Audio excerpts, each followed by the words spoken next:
Do you remember h2o? Of course you do, it was amazing. I could spend hours talking about how good the show was, how good they portrayed friendship, how much wonder they put into our childhood, but that's for another video. Now we'll talk about the tentacle. When I was a child, I was constantly thinking about all the possible explanations for how their powers work, but I couldn't find something solid. But now I'm sure that in Season 3 there are all the answers I was searching for. The theory is this: the tentacle is an intelligent alien, and their mermaid powers are granted by this alien technology. For this theory to work, we need to make two important assumptions. Assumption number one, the episode of the magical wishing algae didn't really happen and it was all a dream. This is because for this theory to work, we need to erase magic.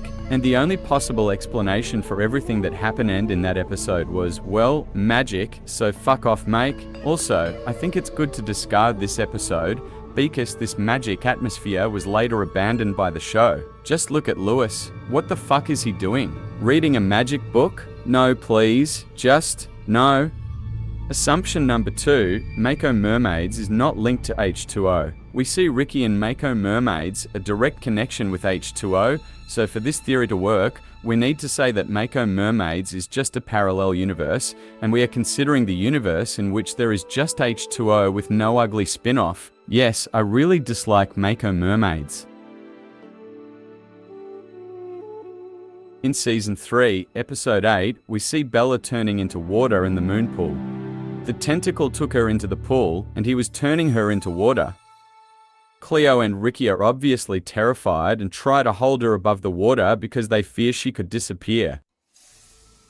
Cleo keeps her above the water until the moon passes over the pool. After that, Bella faints and the girls pick her up.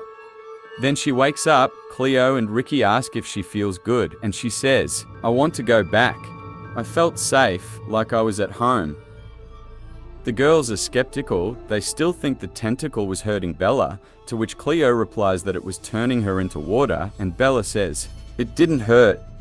To me, it's obvious what was happening. The tentacle was showing Bella how it was born. First, he was made of flesh, and then he was turned into water, retaining some degree of intelligence. In fact, we can see it interacting with the girls, especially with Ricky. When he rotates the head, it seems like he is trying to understand, like dogs that tilt the head when confused. However, we can easily imagine why the girls were so scared about the tentacle. He grabbed them, it took them in the water. And in the first episode of the third season, we even see it punching glass. It hasn't good manners, but I think he behaves like that because he can't speak to the girls. So the only way he has to engage in some sort of communication with the girls is by physical touch. So we have answered the first question. The tentacle was an intelligent creature made of flesh that was turned into water. But now we must ask, why he turned into water? How is he related to the mermaid powers? In Season 3, we discover the whole moon pool is embedded with a strange blue crystal. We discover this rock is from space, as Ryan says, from the moon. This means the moon pool and the Erlen pool from Bella were formed by the impact of a comet millions of years ago. But why this comet created the moon pool? Well, I think it was an alien vehicle. The blue crystals are like nanobots that act like a power giver to the mermaids. But why were these crystals sent? Who sent them? Well, I think the creators of the crystals were the tentacles, many tentacles. They were probably an ancient, advanced species living way before humanity even discovered fire. This hyper-advanced species had a mission to create intelligent species across the universe. The process is simple. Are you enough intelligent? Nice. Then you can use your powers to stop the comet. Humanity is intelligent. Humanity stops the comet. Are you not enough smart to comprehend and use your powers? Good. Then the comet hits and your species dies. This is what happened to the dinosaurs. There were probably other moon pools back when dinosaurs reigned.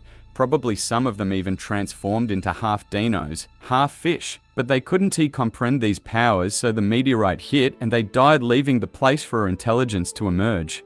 Then humans evolved. And when was time to test their intelligence, the time for mermaids showed up. Now we know who created the mermaids, why they created the mermaids, but how the creation works, how their power works.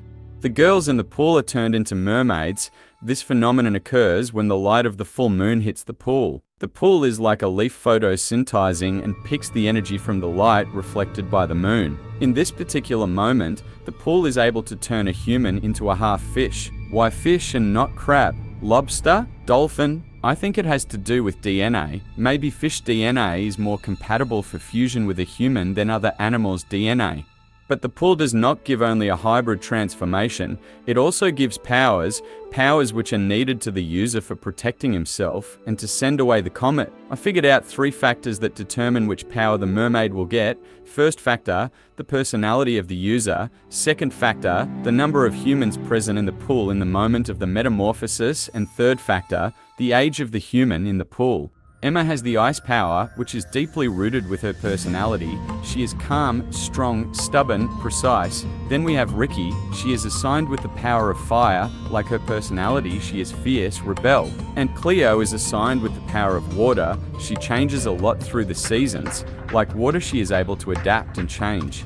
So we can say the more powers are linked to the user's personality, more allows for better control of it, which has its logic. Then we have Charlotte. She has all 3 of powers. I think this has a lot to do with the fact that she was alone in the mermaid pool, more than her personality. She was alone, so the pool assigned her with all 3 powers which are required to send away the comet. Then we have Bella. You could say that according to the logic said before, she should have been granted all 3 powers because she was alone in the pool in Ireland. But what you are forgetting is that she was a little girl, so it makes sense to give her just 1 power because she is just a child and she has to learn. Also, this power is divided into 2 steps. First, you make gelatin. Then if you want, you make ice. The division into 2 steps is logical because it makes the power more manageable for a little kid.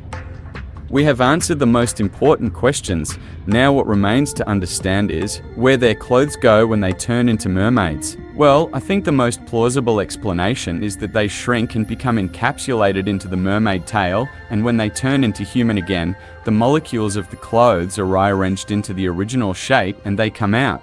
I imagine that in that millisecond of a moment, as the cells of the girl are rearranged to be mermaid cells, the same occurs with clothes. Their molecules are rearranged, and the clothes shrink and become more compact, tiny, just to be compressed into some part of the tail tissue. I believe. Why they still have the bra? Well, I think it's important to mention that the bra is an integral part of their hybrid form. The bra is made of scales cells. Maybe they have this biological bra because the moon pool, which acts like a supercomputer, thought that these humans have social rules and the bra makes the girls more comfortable with each other.